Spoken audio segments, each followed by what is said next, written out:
Hello and happy Halloween there, boils and ghouls. Now, we've looked at Sega horror games, movie-based horror games, we've talked about cartoon-based horror games, and legitimate horror games on the Sega Genesis, and we just got done looking at all the splatterhouses.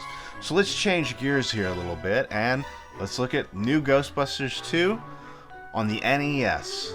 Yeah, it's based on a comedy, but you know what? It's got ghosts in it, and gosh darn it, if there's one thing I love more than listening to myself talk, it's listening to myself talk about Ghostbusters. New Ghostbusters 2 by HAL Laboratories might possibly be the best 8-bit Ghostbusters out there. After the horrible Activision games, HAL Labs created this wonderful gem, which unfortunately only came out in Europe. And if HAL Laboratories sounds familiar to you, that's because they are the studio that created Super Smash Bros. And the bane of my existence, Kirby. As far as fidelity to the source material, given the hardware, new Ghostbusters 2 has no equal. This game is nothing but skill in motion. The game starts up with the Ghostbusters logo on a giant movie screen. Slimer busts through the screen, and our heroes follow him through. You can choose from 5 different characters: Ray, Peter, Winston, Egon, and Louis Tully. Yes, Louis Tully. And you choose them in the firehouse and continue into the game via a fire pole. And if you like your characters cute, this game is overflowing with cute game characters, both the Busters and the ghosts themselves. Each character is distinct from the others. I especially like that Bill Murray's hairline is the character's defining characteristic. This is really the first Ghostbusters game that I feel captures the feel of being a Ghostbuster, and its gameplay reflects the practice. You choose 2 characters, and the gameplay involves pushing the B button to shoot the particle stream to capture ghosts, and the A button to command the second character to throw out a trap to suck that ghost in. This is certainly the earliest version of a Ghostbusters game I've played that resembles the act of catching a ghost via Ghostbusting. The only flaw with this system is that sometimes your second character gets caught on objects and takes a long time to get into place to make the trap effective in capturing ghosts. There were many frantic times when I was mashing the A button trying to get the trap thrown for grabbing ghosts. The gameplay is simple but good. You move from room to room busting ghosts. It's not the most difficult game, but it provides enough skill and challenge to keep you on your toes. When zapping a ghost with the proton stream, you'll be vulnerable to attack and will be ducking and weaving to avoid enemies. Sometimes the game itself throws challenges at you, like trying to bust ghosts and avoid mine carts in the subway, or trying to bust multiple of these org ghosts who happen to be hurling a ball and chain at you. Enemy-wise, the game has you fighting a variety of phantasms, notably Slimer, the Jogger, Pink Slime, and you even get to fight a bathtub full of slime. The hardest enemies in the games are the Slimers who keep throwing things at you. Early on, one Slimer keeps throwing carts at you, and you have to dodge them. Some enemies, however, are original, like these big guys with the ball and chain, or these pumpkin heads with scythes. There's even a ghost with a chainsaw. Some ghosts seem really out of place, like these ninja ghosts that show up and these really cute ghosts that look like Pokemon more than anything else. Bosses run the gambit of representing things from the movie. You fight the Scarlari brothers first. I really enjoy that you get a little cutscene of them busting out of the jar of slime in the courtroom. After that, you fight the train, and you don't really fight it as much as walk through it. You do fight the conductor of the train, which is Slimer in a conductor's hat with a shovel. Yeah, this game is painfully cute. And if you're wondering, sometimes the severed heads are enemies in the game, and even the severed heads are cute. I've never seen so many cute severed heads in my life. It's freaking ridiculous. There are also these slime monsters and Janosz Poha, who strangely enough looks like your mother. But I couldn't beat Janosz, so I can't show it to you now. The levels in the game are simply designed. You got the courthouse, you got the subway, you got the sewer, and the museum. There was this stage. I didn't know where it was. I thought it was an office building or something, and I didn't realize I was in Peter's apartment building until I got to the end and saw a little cutscene of Nanny Janosz kidnapping baby Oscar. The levels themselves are simple and straightforward. They show an adequate level of mayhem that's been brought to the environment by these unholy specters. They also act as simple little obstacle courses for when you're trying to wrangle ghosts. Auditorially speaking, the game sounds genuinely NES. You have all the 8-bit noises you remember when you were a kid. There's also a great rendition of the Ghostbusters theme song and great original music. But not only this, you also get really good 8-bit renditions of the songs Flip City and We're Back from the movie. When I heard these songs in the game, it blew my mind, and I was very, very happy to hear them. It was a pleasant surprise. And that's new Ghostbusters 2 on the NES. It is a darn good game, and I really wish